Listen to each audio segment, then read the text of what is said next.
So, do Labour's plans add up or not? Our economics correspondent Helia Ibrahimi has been going through the figures in detail. For Labour, today was all about shaping the big numbers. But what they want in precision, they may have lost in enthusiasm from the business world. At manufacturers like this one in the East Midlands, fears are now growing about the price companies will have to pay for Labour's ambitions. Whether it's through corporate taxation or income tax levels, all of that starts to diminish our position in the world market for me. Aerospace firm Wimbro has 200 employees but exports 75% of its jet blades overseas. Right now, exports are up because of the weaker pound, but its boss, Andy Lawson, warns that higher tax rates could hit investment and could even make them look abroad. Over 99% of UK manufacturing are SMEs. So these are not rich companies. These are companies that are contributing towards the bottom line. But surely you can do that if the tax rate's at 26%. Doesn't make that much of a difference, does it? It makes a heck of a difference, actually. As I say, that money is used for investment.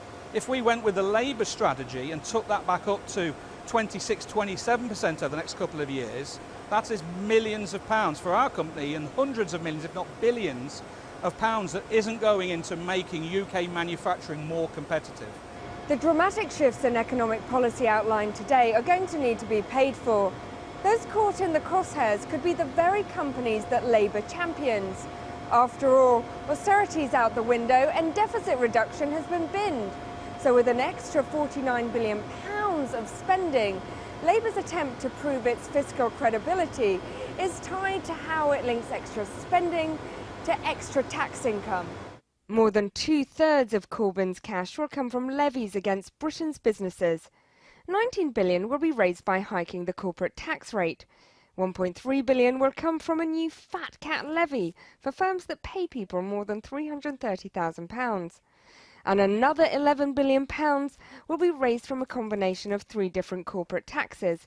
Together it adds up to more than £31 billion of new charges. But it's not just companies. High earners are also in the firing line. Those on salaries of more than £80,000 would face a jump in income tax, which Labour thinks will raise another £4.6 billion. For any government, promises of extra spending are easily guaranteed. What's less clear is whether you can deliver the extra tax income.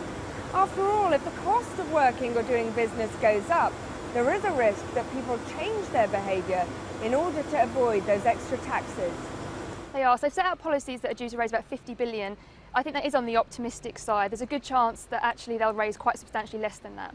It might be easy to think of raising taxes on faceless companies. All taxes are paid by people. So ultimately, at the end of the day, it's a person who's paying. That could be shareholders in UK companies, including all of us that have private pensions. It could also be workers through lower wages or consumers through higher prices. Rowing back on Thatcherism, Jeremy Corbyn also wants to launch a radical nationalisation programme for the railways, water companies, National Grid and even the Royal Mail.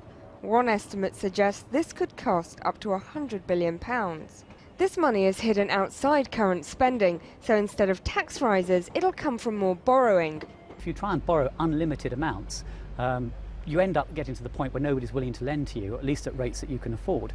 And that problem would only be doubled if the government decided not to compensate investors. What signal would that send to anybody else who wanted to lend money to the government in the future? Labour's plan would take taxes to a level not seen since the 1940s. The gamble is that despite the historic shift, the economy will still continue to grow. For many businesses, they think that's a gamble not worth taking. And Helia joins you now from somewhere high above the City of London. Helia, what more can you tell us? Well, Matt, at the end of my piece, I was talking about the economy, and actually today we've had new data on inflation, and it's not that encouraging. Prices are now rising at their fastest pace in 4 years. Of course, that hits consumers because our wages are no longer keeping pace with inflation. But it also takes its toll on companies. They're already facing Brexit uncertainty. A further squeeze on taxes could really dent UK PLC profitability. And the other issue, Matt, that's come out for me from this manifesto is whether we can still prove that Britain is open for business. We've been going around the world asking sovereign wealth funds and pension funds in places like Canada to invest here in our utilities and our companies. If we take that away, what kind of a message could that possibly lead to? Indeed. Thanks, Helia.